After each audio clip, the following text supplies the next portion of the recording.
नमस्कार, आप देख रहे हैं रेड न्यूज़ और मैं हूं बीना सिंह आपके साथ। इस वक्त हमारे साथ आरजेडी के एक बहुत ही अनुभवी नेता आलोक मेहता जी हैं।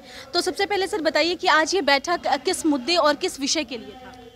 बैठक एक रूटीन बैठक थी युवा राष्ट्रीय जनता दल के प्रदेश पदाधिकारियों की। आने वाले दिनों में जो आंदोलनात्मक कार्य होंगे उनकी रूपरेखा तैयार करने और जो बिहार के अंदर, देश के अंदर जो बेरोजगारी है, जो सरकार आज सत्ता में बैठी है, चाहे वो केंद्र की हो या राज्य की हो, इन लोगों ने रोजगार देने का वादा करके चुनाव जीतने का काम किया। बिहार का जो इलेक्शन हुआ उसमें रोजगार एक बड़ा मुद्दा था। तो आज 2 महीने हो गए, 2 महीने से ज़्यादा हो गए, लेकिन रोजगार पर सरकार बोलने से भी कतराती है। ऐसा लगता है कि जैसे 15 लाख रुपए को जुमले की तरह उड़ा दिया गया, उसी तरह रोजगार को भी उड़ाने की कोशिश हो रही है। तो राष्ट्रीय जनता दल का युवा संगठन चुप नहीं बैठेगा और सरकार को यह याद दिलाता रहेगा कि उन्होंने 21 लाख सरकारी नौकरी नौजवानों को देने का वादा किया था, उस वादा को पूरा करें। बजट सत्र शुरू होने वाला है, इससे ज़्यादा माकूल मौका नहीं हो सकता जब अपनी बातों को हमारा संगठन सरकार तक पहुंचावे। तो उन सारी चीज़ों को लेकर आज बैठक हुई। यह रूटीन बैठक ही है, लेकिन इस विशेष रूप से इन विषय पर चर्चा हुई।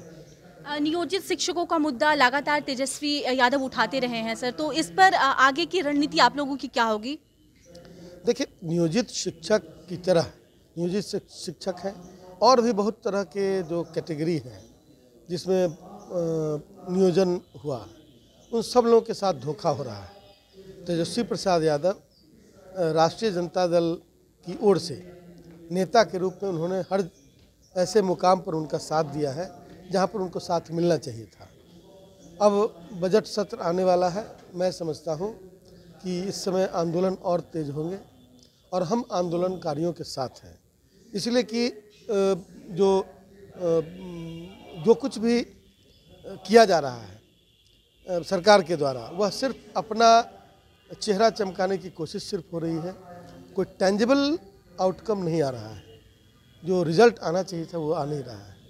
तो ऐसे में ऐसा फिर से प्रतीत हो रहा है कि फिर जनता ठगी की ठगी रह जाएगी, नौजवान ठगे के ठगे रह जाएंगे और ये लोग फिर अपना 5 साल का कार्यकाल जनता को भी, आम जनता को भी धोखा देने से चूक नहीं रहे हैं। 5 साल का कार्यकाल पूरा कर लेंगे और फिर कोई नई घटना घटेगी, फिर सत्ता में आ जाएंगे। इस तरह की चीज़ें डेमोक्रेसी को तार तार करने की कोशिश, और ख़ास तौर से आंदोलनरत जो युवा हैं, युवा युवतियाँ, उनके साथ बहुत बड़ी जाति जो हो रही है, जो कि देश की जो प्रजातांत्रिक व्यवस्था है उसको ध्वस्त करने की कोशिश, कि यदि सिपाही जी नाराज़ हो जाए तो फिर उन्हें, उन बच्चों को, उन नौजवानों को, नवयुवतियों को नौकरी से हाथ धोना पड़ेगा। ज़िंदगी में कभी नौकरी नहीं मिलेगी।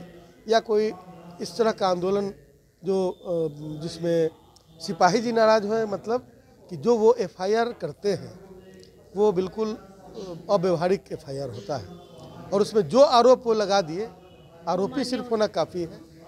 तो इस तरह से वो आंदोलन का दमन करने के नए नए तरीक़ों का ईजाद कर रहे हैं। आंदोलन जिन कारणों से होता है उसका समाधान करने के बजाय, इसलिए कंडेमेबल है। राष्ट्रीय जनता दल उसकी भर्त्सना करता है।